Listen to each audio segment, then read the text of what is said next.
Hello and welcome. Today's episode is part of a special series that I'm doing on retail. If you missed last week, I had a whole series drop on wholesale. This week we're focusing on direct-to-consumer sales, retail sales, whether it's physical retail stores or e-commerce. I really wanted to share this because I had a lot of people comment that they hadn't heard the episodes that I dropped last week. So I'm having these drop in now as a special series all in a row. So you get to binge the ones that are being the most popular, the ones that have had the most feedback on. So let's get into this series all about retail sales and how to maximize them and get more for your product-based business. Make sure you subscribe to get all the episodes because I'm going to drop them at all different times throughout the week. All right, speak to you soon. Bye.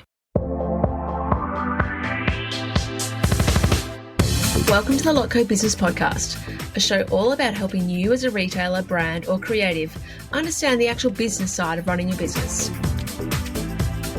I offer straightforward, practical advice about the nitty-gritty of making money from your creative passion. We will be covering bite-sized business and marketing lessons, as well as interviews with experts and trailblazers in the fashion, homewares, and design industries. My name is Melissa Robbins. I'm a business coach, colour-loving, non-coffee drinking Melburnian. Let's get into it. Hello and welcome to today's episode. Thank you so much for being here. Now, this is a question that I get asked a lot and I see also pop up quite regularly in Facebook groups and forums and things like that. What platform should I host my website on? How do I create my own online store, my e-commerce store, my product-based business? And my answer to that is always Shopify. And so today what I'm going to talk about is why Shopify should be your first choice if you are running an e-commerce or product-based business. If you are not running a product-based or e-commerce business, and there's definitely lots of other alternatives for you like WordPress, Wix, Squarespace, and others that may be all you need or maybe better for you and a cheaper option. My website's hosted on Showit, which has great templates, and that works really well for photography or service-based businesses. But what we're talking about here today is for e-commerce and product-based businesses. So this is all about that type of store. Now, just a little disclaimer also that if you have a highly customizable item or product, and it maybe needs personalization and needs little extra drop downs and options, whether you're a hamper building business and things like that too, then maybe Shopify is not going to give you what you need. Maybe you are better off with a customized WordPress website. If you are high tech as well, and you've got that skill of understanding code and knowing how to build your own website, then obviously maybe Shopify is not for you either. So I'm not talking about those people here. What I'm talking about is if you're starting out as an e-commerce store or you've got a bricks and mortar store and you want to put everything online and you want it to be providing you a good income, you want to scale it and you want to grow it, then I believe Shopify is this platform for you. If it's not something that you wanted to, if you just needed something if I've seen a few people on the Facebook groups and stuff say, I just need something because I sell at markets and I just want to have something to showcase my brand and my look, but I don't necessarily have a lot of traffic and I'm not going to spend money on investing in that and it's not going to be my sole source of income, then maybe you can just have something like a Wix as well, something cheaper just to have that presence online. So again, the reasons I'm talking about Shopify is if you want your store to be something that you can scale, it brings you a good income and you're looking for you're going to invest in your marketing and your promotion towards that, then Shopify should be the perfect choice. Also, just a little FYI, I'm not an affiliate or a Shopify partner or anything like that, so I don't benefit from telling you all of this as well. So let's get into it. Why Shopify? It handles everything that you need for a product-based business. So payments, updating inventory, taking the orders, the shopping cart, everything like that. It's professional, it's responsive, it's a great way to attract new customers. It's got everything all in one package. Now, I'm going to give you 10 reasons, though, why I believe Shopify is the store for you and what the key elements that make it different to other stores, other platforms as well. Okay, reason number 1 for using Shopify. Getting started is easy. The barrier to entry is really low. You don't have to have high tech skills. It offers great free themes that you can just get your website up and going with. They're workable. They're not perfect, but they're not obviously different to everyone else. But they're definitely easy to get going. And that's what we're talking about here, that the barrier to entry is low. You can start from as little as $29 US a month. which I think is super cheap. And I think you've got to view that cost as well as an investment, because if you're opening any other retail store or bricks and mortar store or running a market or anything like that, you have to pay something.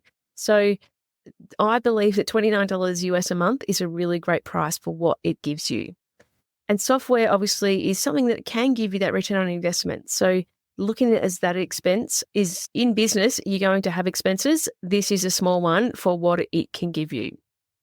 All right. So number 2, it is an all-in-one hosted system. So it's got everything you need in there. It's a payment system. It's got the domain hosting.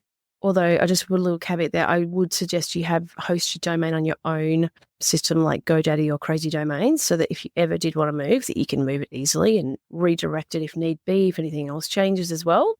Just a little statement there.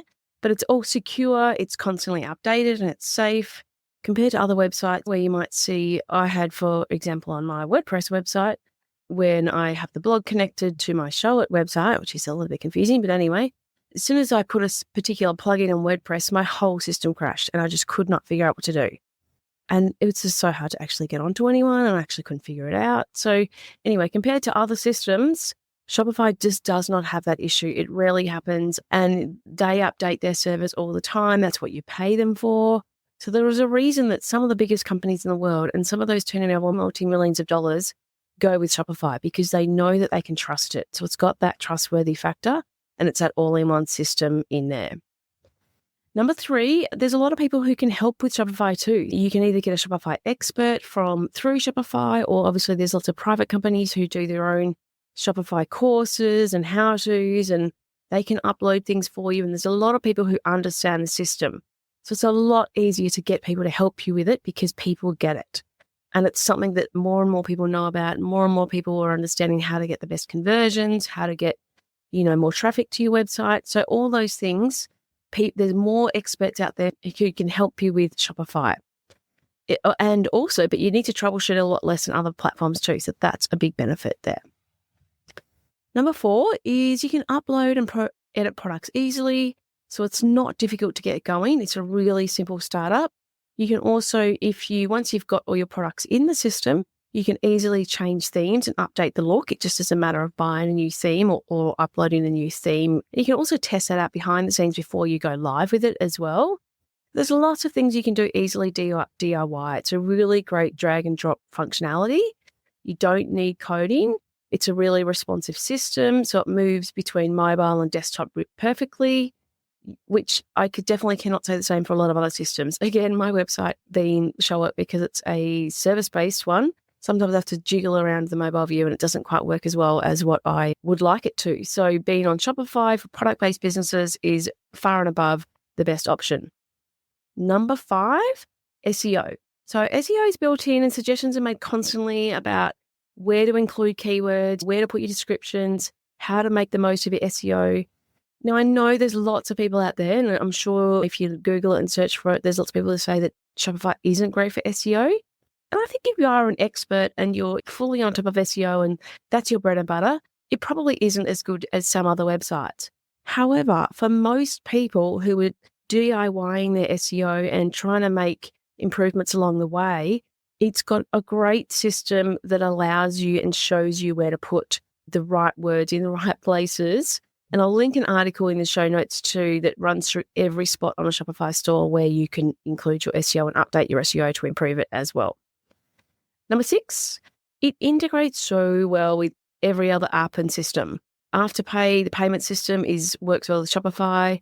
Email systems like Klaviyo, Flowdesk, all the ones who, it doesn't work with MailChimp anymore, but I think that's okay because I personally don't love MailChimp at all.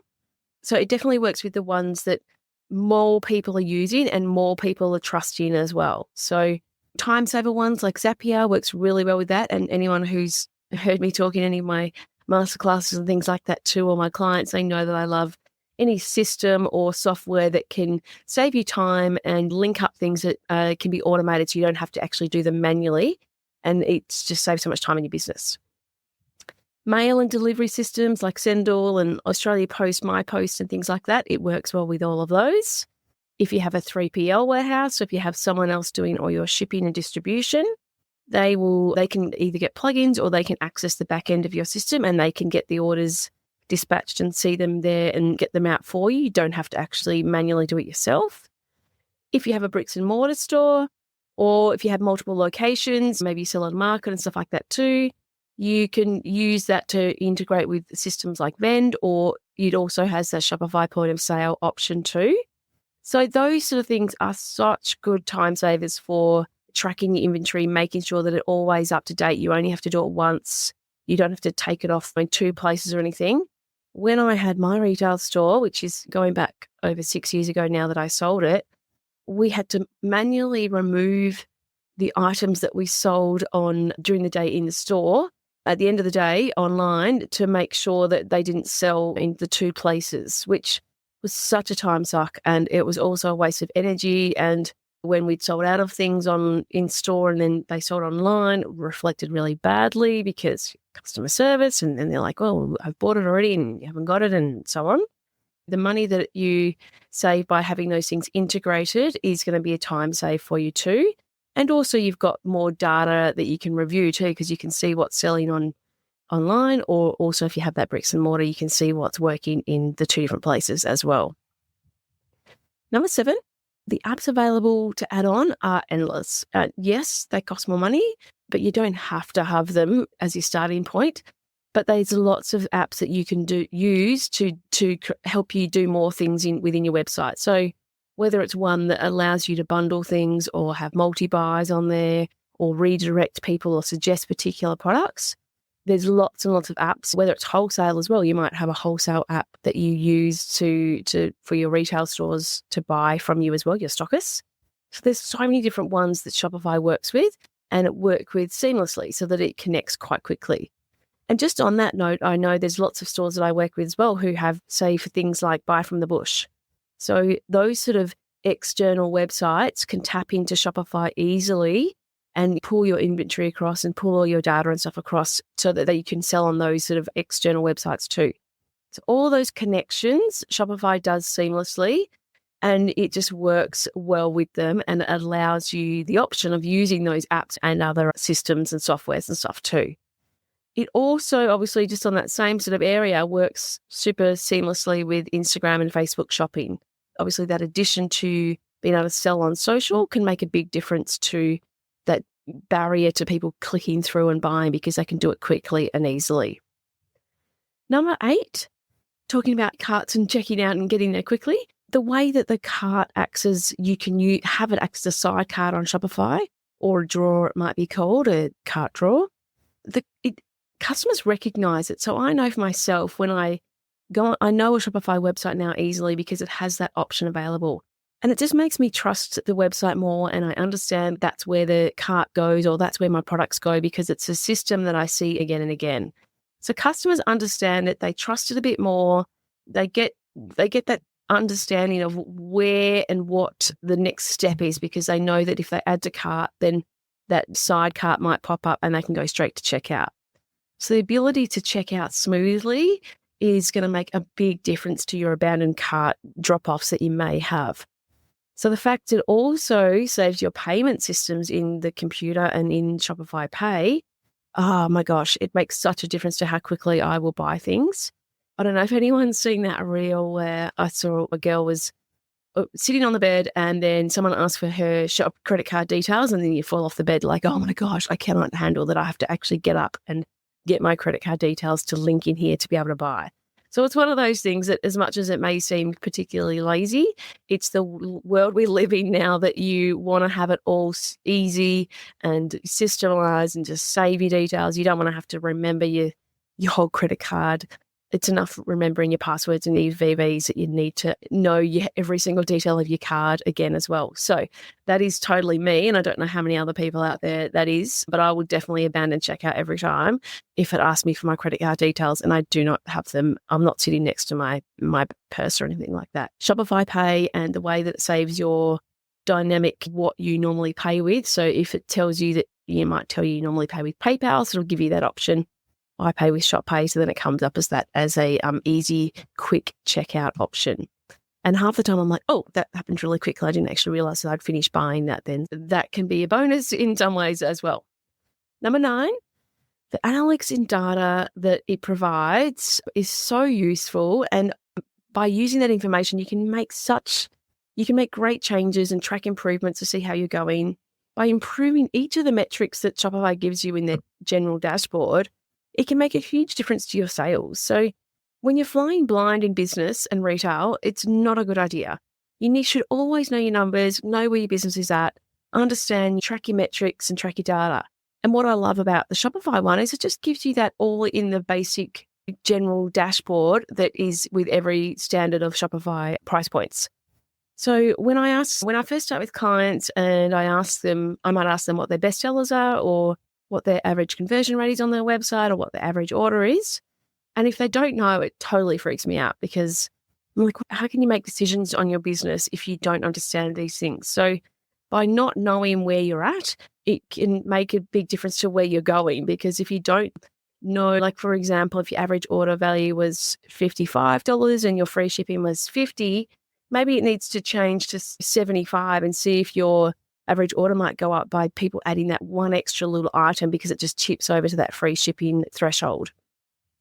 So things like that, having an understanding of that, and then you can make tweaks and changes based on your numbers. You have to understand these things to be able to run your business more efficiently and also smarter. So it helps you buy better, helps you plan better. You might look at your best sellers and go, in this month it was that. What do I need to change and do based on what my data is telling me? Do I need to add more of that category? Could I maybe add another price point in that category because that's what's working really well for my sales? Or is there a particular reason that you had boosts of sales that month? Was it that you got PR or were influencer, or what happened? If you look at your data and you can see trends and changes and things going on, then it helps you understand your business better and it helps you make decisions better about what you should do in the future. As you go up in plans from the $29 basic plan up to $79, I think then it goes to $299, the reporting gets better and better. But what you get in the first stage is enough. But what you should make sure that you do is understand where that threshold changes. What happens is when you go up to the $79 plan, it also gives you reduced transaction fees, and reduced fees per every transaction might be different for international or Australian and stuff like that. I think the threshold is around about, if you're doing about $20,000 per month, that is when those lower rates, you might be better off jumping up to that $79 one because you're going to pay less in transaction fees, and so you're going to save that amount. But you get better reporting and information from that next plan as well. So make sure you understand that thresholds or what the differences are so that you know when to jump up as well. Always make sure that you add your cost pricing when you're loading your products up also, so that you can see what your gross margins are as you move forward too. So this is something that not everyone does at the start, and you don't necessarily have the reporting at the start, but if you add the information in early, then as you move up in your reporting, it will also give you that really good information about what products are giving you the best margin, what products lost leaders maybe for you, but at least if you understand where you're at, then you can make, again, better decisions on moving forward and growing your business. All right, number 10. It is scalable, so you can easily start with one product or 10 products or add multiple products. So you can scale easily with Shopify because it's built to be for those brands who have one particular product or have thousands of SKUs and different things on their website. So whether you're doing $100 a week or $100,000, it's still the best system for either of those different sort of types of websites. So you can add multiple products, you can add bundles, whatever you're doing, it will still allow you, the hosting that it gives you still allows you to scale, as opposed to some other websites where it might just get too much information or too much data, or you get crashes because of your plugins and stuff like that. So if you're starting out and have a product-based business that you plan to grow, and I hope that is what you're wanting to do, and if you want it to bring in you a decent income, and that's going to be different for everyone. Not everyone's going to have the same level of what decent income means to them. I'm doing little finger quotes here. Then these are the reasons that I suggest Shopify. It definitely has some negatives. You don't own that website, which some people really struggle with. But I think most of the time you're probably not going to want to move anyway. So I don't see why the big deal if you're planning to stay there for the long term. and it requires you less effort, as I talked about, the coding and the plugins and all that sort of stuff, updating. There are limitations with the themes, obviously. You can only do certain things when you buy a certain theme. You can easily change themes, and you can make a few tweaks and changes to themes within the codes. I had one of my clients wanted to have 2 products per view on their mobile view, and it was only coming up with 1 initially, and we just added a little bit of code into the back end, which I just Googled to find out, so it wasn't exactly rocket science to figure it out. And it just happened that particular theme someone had a solution for. So we added that code into the website, and bang, she could see 2 products per view on each row of her particular mobile view that she wanted. So you can make tweaks and changes within some themes. It's definitely not the cheapest option. What good things in business or in life are free? You've got to pay for certain things if you want a certain quality or a certain level of website or offer. It is hard to edit if you want like customizable options. Maybe it's not for you if that's the case. So I just go through the list again. So it's easy to get started. It gives you great technical support and help. There's lots of people who can help you with getting your website up and going or any issues if you have them. It's got all-in-one system. It's everything included in terms of your payment systems and your domain and all that stuff included. It's easy to upload and edit things. SEO is smart and easy to plug in once you know where to put the information. It integrates with other software systems seamlessly, and it has so many different apps available that you can plug in, that you can add in so that you can make changes to your website as well. The checkout is trustworthy and simple. People understand it, they know it, they know where to move in the next steps of the checkout process. The data and analytics are extremely valuable in my opinion. I think that what it gives you in the simple dashboard is great data. It is super scalable. So as I said, whether you're turning over $1,000 a week or $100,000 a week, it's still going to be the best option for you. So I hope this has helped you figure out whether this is the right one for you. As I said, I see so many people in Facebook groups and things like that saying, should I use Shopify? Why should I use Shopify? Who else has used it? And so on. I think if you're planning that your business is going to be one that you're going to grow, one that you're going to invest in, one that you're going to market to, then I think Shopify is your best option for an e-commerce store. For a full list of other comparisons and stuff like that, I'm going to put a little link in the show notes because I've got a particular post that I've seen that I just think gives you great pros and cons for all the different options as well. So if you wanted to check that out, you can. And if you wanted to learn more about your website and how to improve it, and then I think you can check out my short course, which I've got, which is just Get Your Business Online Ready, which I've just recently updated again. And then I also work one-on-one with clients in many areas of the business, but website reviews is one of the areas. And we can work on how to make sure that we grow your overall business in lots of ways, but looking at your website is one of those choices as well. So thank you so much for being here today. I hope this has helped, and I hope that you make a more informed decision if you're going to go ahead and go with Shopify. As I said, if you wanted more assistance, let me know. I can help you out. Thank you so much for listening to the Lotco Business Podcast. If you enjoyed this episode, please make sure you subscribe to receive future episodes as they are released. And I'd be so grateful for a review on Apple Podcast. If you would like a copy of the show notes or any of the links mentioned today, please jump onto my website at thelotco.com.au/podcast. Have an amazing week, and I look forward to chatting to you again soon.